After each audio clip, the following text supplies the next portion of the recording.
To succeed in today's complex global economy, enterprises must learn to rapidly adapt to changing market and environmental conditions and become truly agile organizations. More and more, CIOs and business leaders are turning to integrated or unified communication solutions as a means to that end. By embracing unified communications, organizations are able to integrate their disparate communication tools and services while lowering operating expenses and reaping all the advantages that real-time communication can bring to the table. In this report, we'll offer advice and best practices so IT and business professionals will be better prepared to successfully implement unified communication solutions in their organizations. This report features interview guest Alon Cohen, Executive Vice President and CTO of New Jersey-based Phone.com. The firm is a leading provider of business and VoIP phone solutions. Alon is an entrepreneur, inventor, and is widely recognized as one of the creators of the voice-over IP industry. There are several teaching points in this program.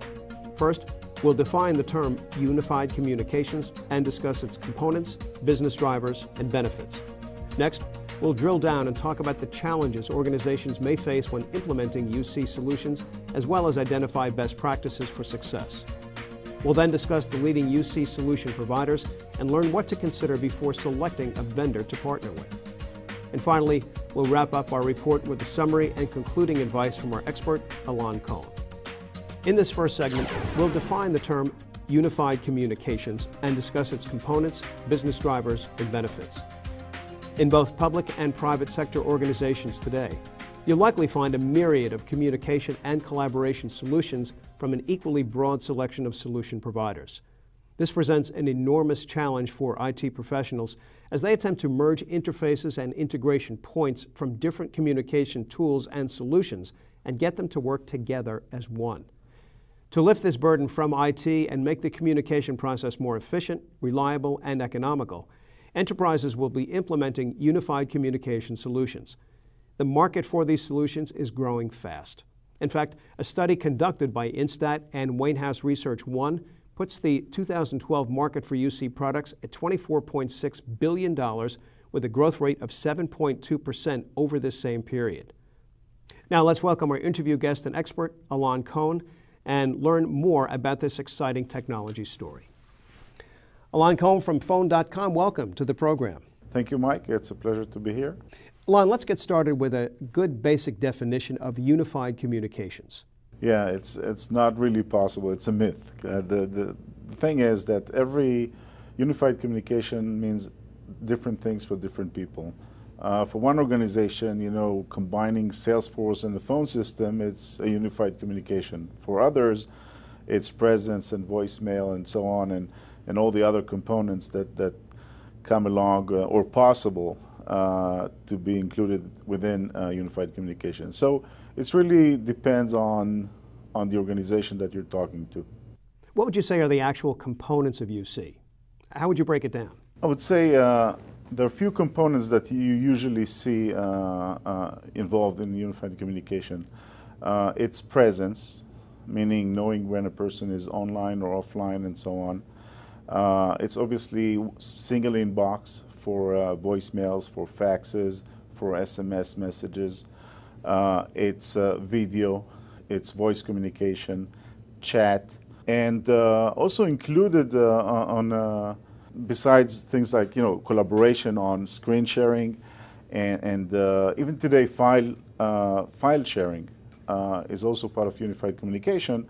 And on the side of it is really SIP trunking, which is kind of a technical term for saying this system needs to be connected to the phone system somewhere, and that's usually done by SIP trunking. So people include that not as a user part of the unified communication, but as a technical element which is needed to achieve connectivity. What are the drivers behind UC? Why do organizations want these solutions in place? I think the main driver, like many other initiatives in the enterprise, is really efficiency. You want to get more from your workforce. You want them to achieve more at the specific time that they have working for the company. So efficiency is really the main driver, and then you have cost savings and and obviously making life easier for the employees. Alon, give us a real-world example, perhaps one of your customers. What led them to make the move to unified communications, and how did it change their business for the better? Specific move for a customer, well, it's when we try to sell a customer a system, we usually try to show the value. But in today's economy, people are always looking also for the cost savings. And it so happens that people that have legacy systems can enjoy both and achieve, more efficiency and cost savings, and whatever value they're looking to get from their unified communication initiative. Next, a look at the challenges organizations may face when implementing UC solutions. We'll also offer advice and best practices that will help enable successful implementations. Let's not lose sight. Even though the concept of unified communications is gaining momentum and products, services, and solutions are streaming into the marketplace, UC is still fairly new territory for IT and the vendor community as well. While there are many success stories out there, we still have quite a bit to learn about this rising communications paradigm. That being said, for those early adopters, experts suggest a stage implementation approach with UC. And as you might imagine, it makes sense to start with areas that will deliver the best possible ROI for the organization. Beyond that, it's critical to remember that the goal of UC is to help the organization optimize business processes, improve the flow of communication, and lower costs. In other words, be sure you're not implementing the technology for technology's sake. New technology is clearly not the goal. Enabling streamlined business processes that improve competitive advantage and the bottom line must be your goal. So be certain any UC solutions that you implement are doing just that. With those thoughts in mind, let's return to our expert, Alon Cohen. Alon, can you give us a sense of the current market demand for UC solutions and services? How big of an issue is it for global business today? Is it a nice to have or a got to have? I think that I would define it today as got to have. And again, it's not that you have to have everything from day one, but it's definitely something that you got to have. Starting from voice over IP and single inbox, that really makes people's lives very easy.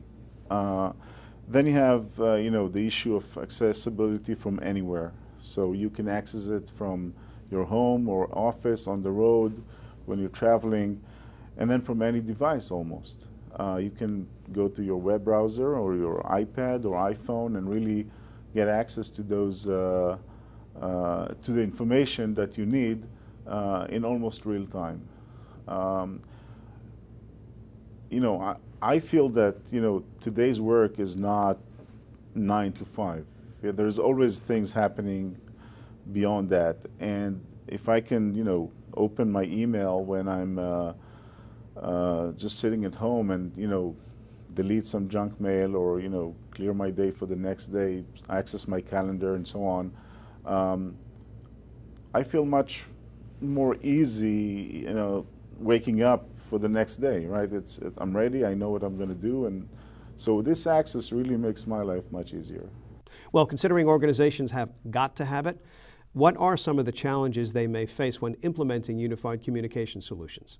If the customer really didn't update their communication system for a significant time, there's going to be some sort of a culture shock, right? Because now you have a lot of things that you're doing on your screen instead of on your phone, and there might be a lot of devices that needs to be replaced, and training. I think training is really the biggest challenge that customers that are switching to unified communications are actually going to face. If it's an organization that had some voice over IP experience and so on, so the transition is going to be much easier. Oh, okay, that makes sense.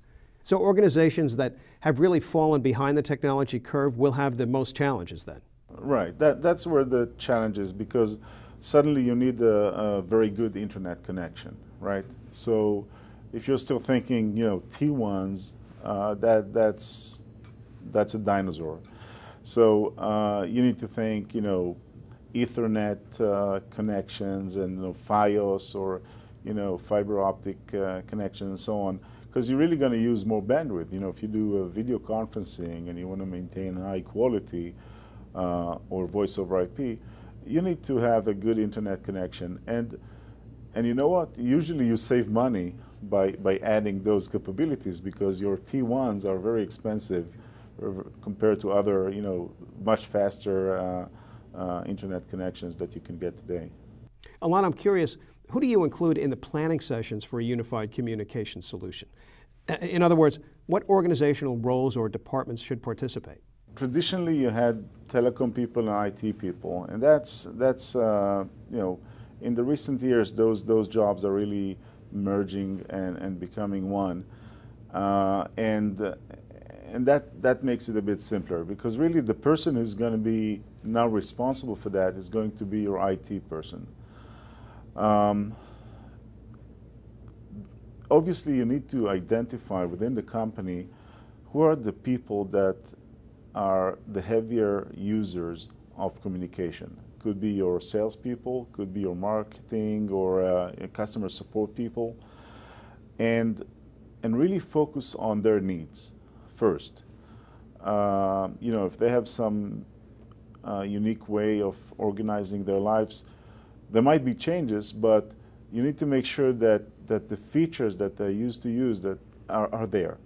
And usually the features are there. Maybe it's a different way to access them, but you need to make sure that the system that you're selecting really have what they need. The rest of the consumers within the organizations that are not heavy users would probably have to do some minor changes, but it's not going to affect them as those heavy users. So definitely include the people that are the heaviest users of communication. I've heard that UC should be implemented in stages versus a shotgun approach. Is that the case? It depends how how rich the organization is.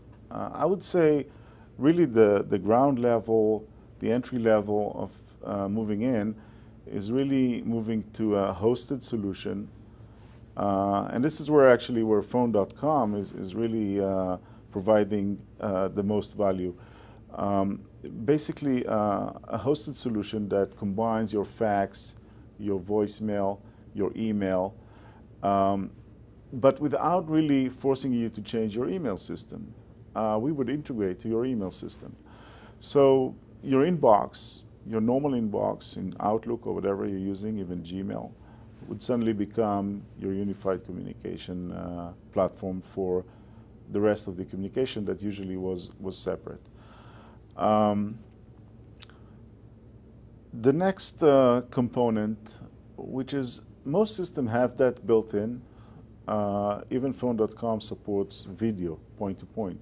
But we don't say that because there's still, the market is still hesitant about it. But for organizations that really have a lot of travel expenses and so on, video is really the main element to add after you have the basic voice communication.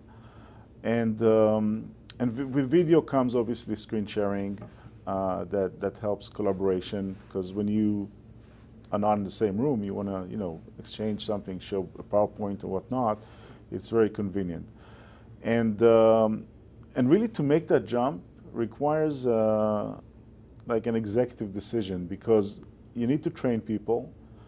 You need to train people to be in a video conference. You need to train them to use and set meetings and so on. And once they get that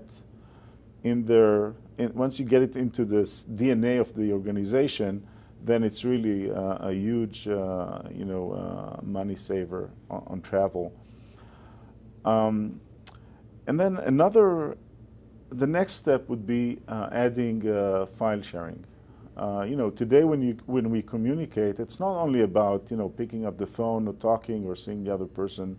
We exchange PowerPoint files, we exchange, we want to edit documents together and so on. And having a good file sharing system is important. Those are helpful. What's next? Presence really require you to have more integration between the different components. You know, it needs to enable different devices, and it needs to enable the users using different devices to say, I'm on this device or this device and so on.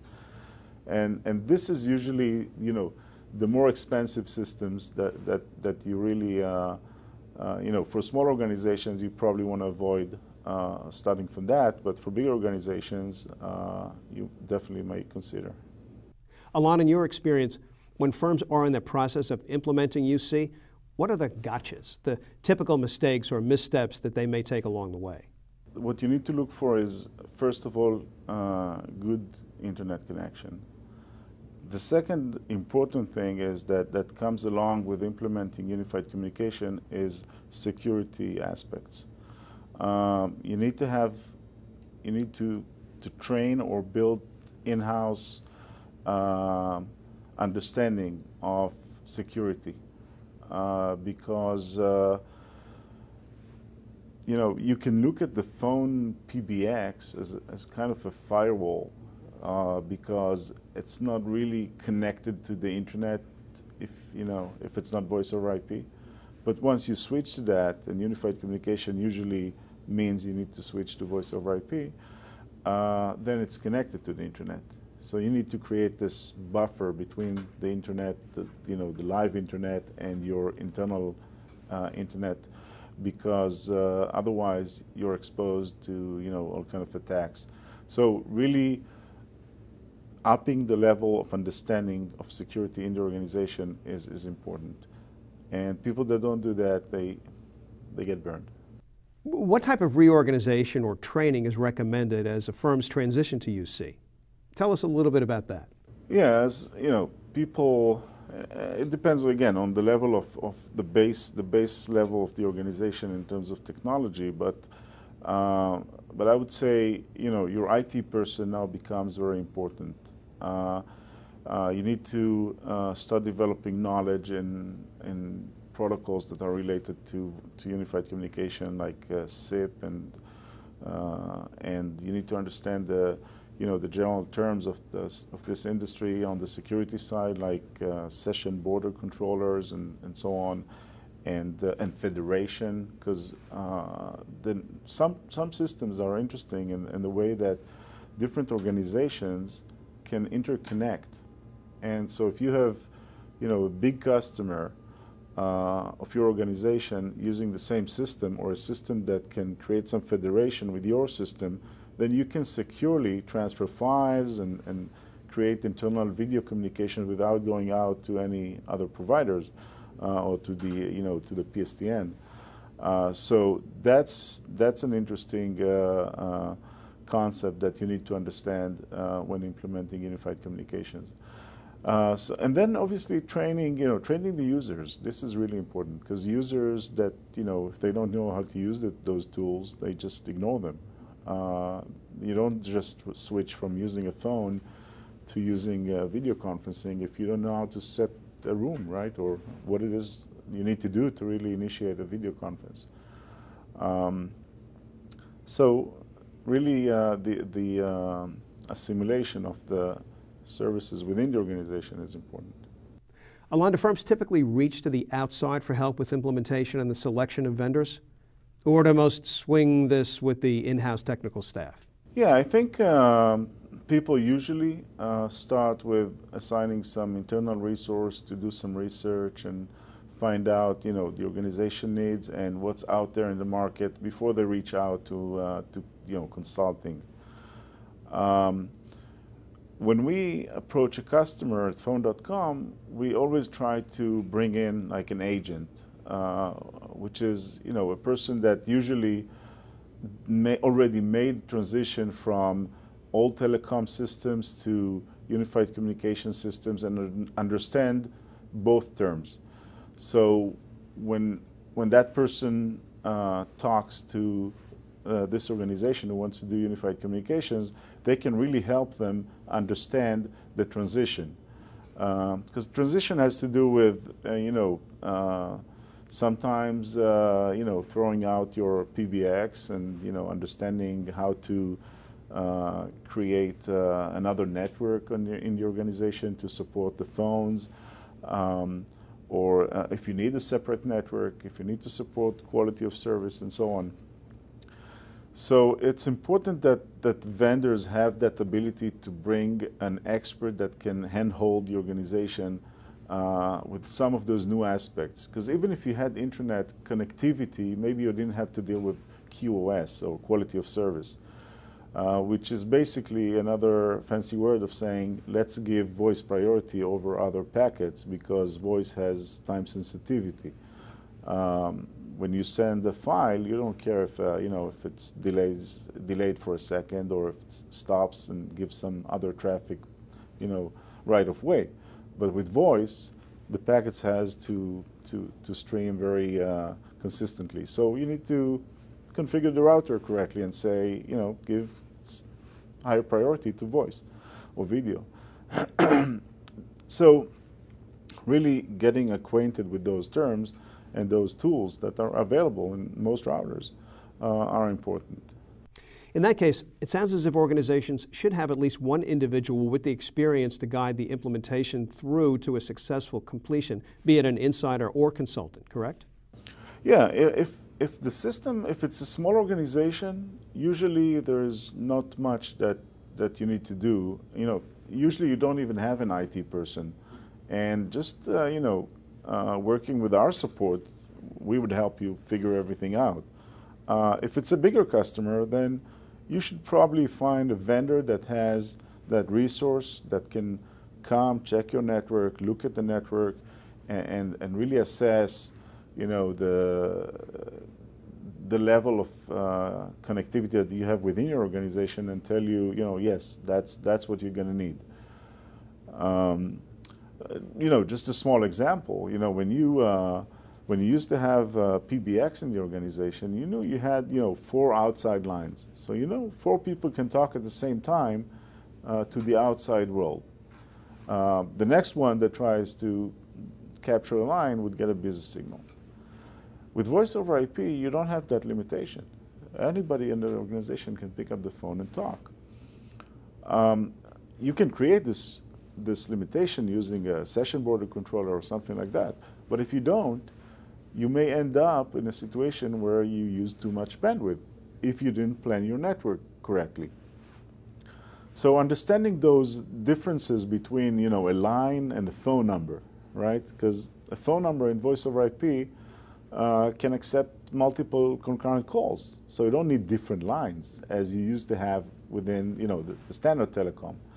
So really understanding those different differences between, the old and the new can help create a successful implementation. So find a vendor that has those consulting services, or get a consultant if you're a big enough company.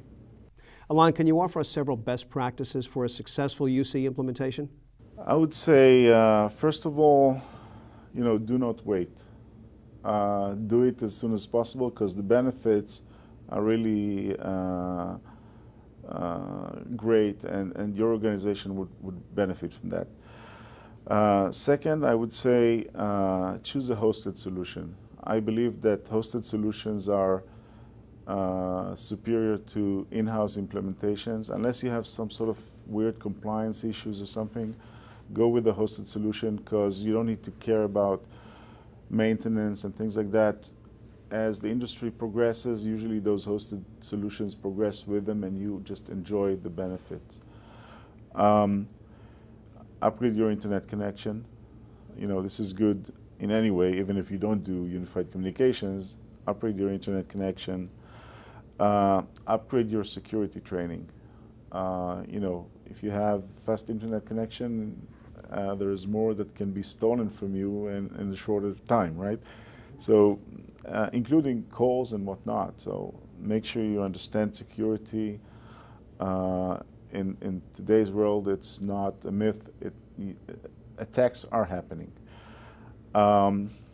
And then I would say when you choose a vendor, really choose a vendor that has good customer support. And I didn't say, but Phone.com just won an award on customer support 2 weeks ago from in New York, which was very humbling event. But customer support, when you use a hosted solution, is really your lifeline. If there's something going wrong, you need to know that there is someone to talk to make sure they can guide you through bringing the system back up. And it's usually, the problem is usually within the organization, not at the cloud. But you still need to have that assurance that there is somebody that can guide you through this and tell you where the problem is. Okay, let's switch gears for a moment and talk about the vendors and solution providers. Who are the biggest players in the space? And is this a one-stop shop when it comes to buying UC solutions, or must there be a number of vendors or providers in the mix? Well, I don't think that you can do a one-stop shop, but I would say the most comprehensive solution, if you're a Microsoft company, is really the Microsoft Link. The integration there is really amazing, and the presence is all over the place. And I would say that's a very interesting system. But even that system, you need to decide if it's a hosted or implemented in-house, or and buy phones from, let's say, audio codes to connect to that system.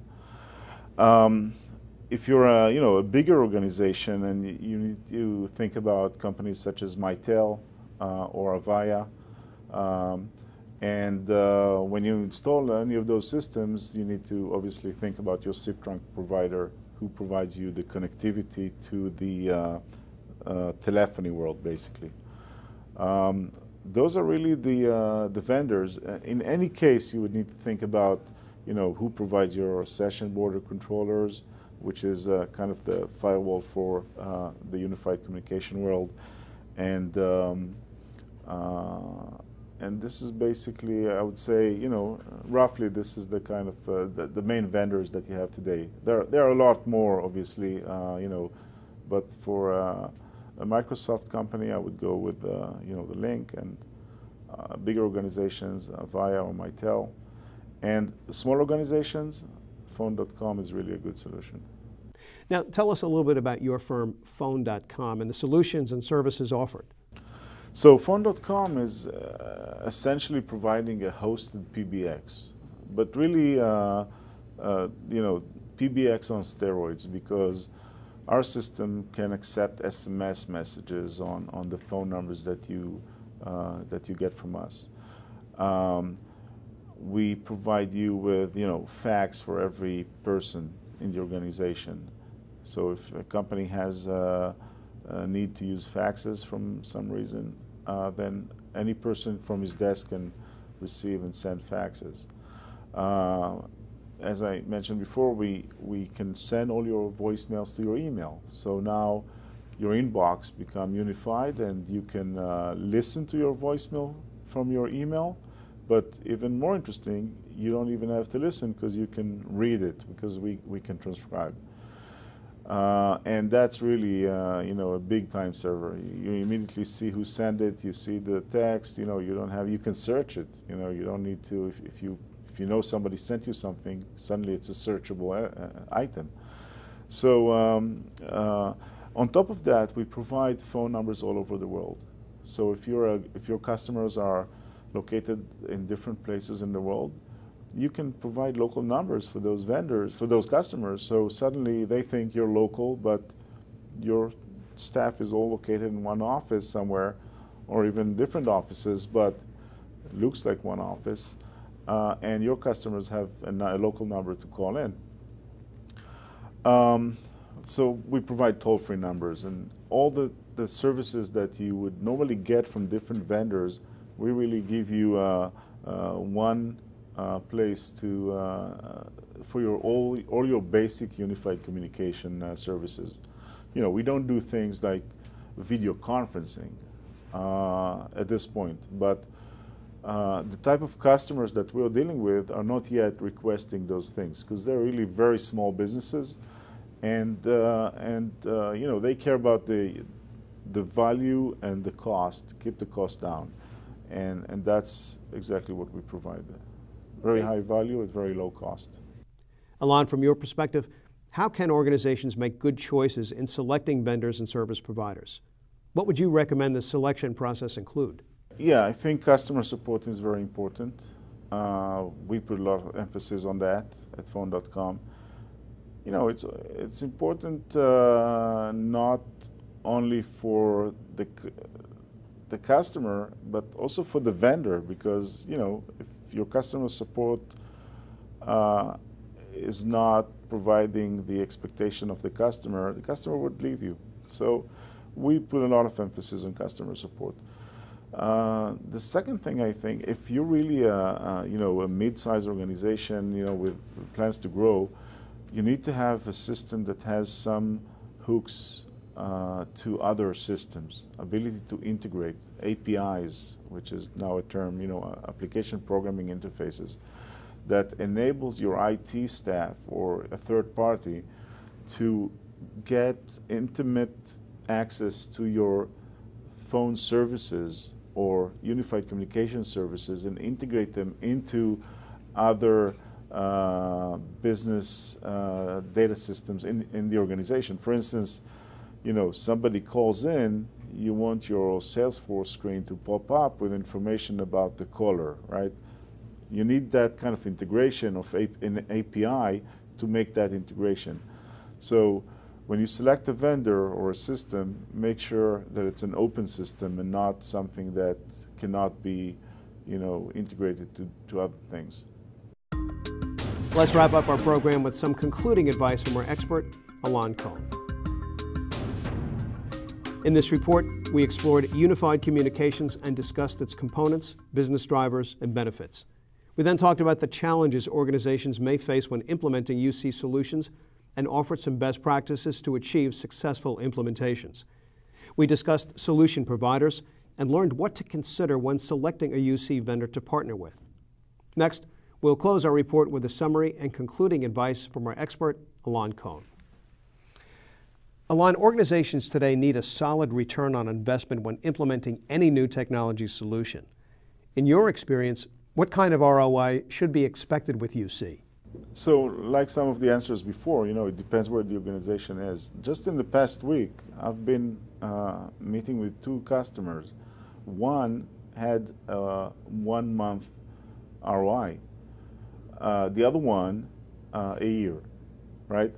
So it really depends on not only on, you know, on the level of technology that you have, but also on the terms that you negotiated with your existing vendor, right? Because if you're not paying much and we cannot save you much, then the ROI would be longer. But in most cases, you know, we can save 50% of the cost usually.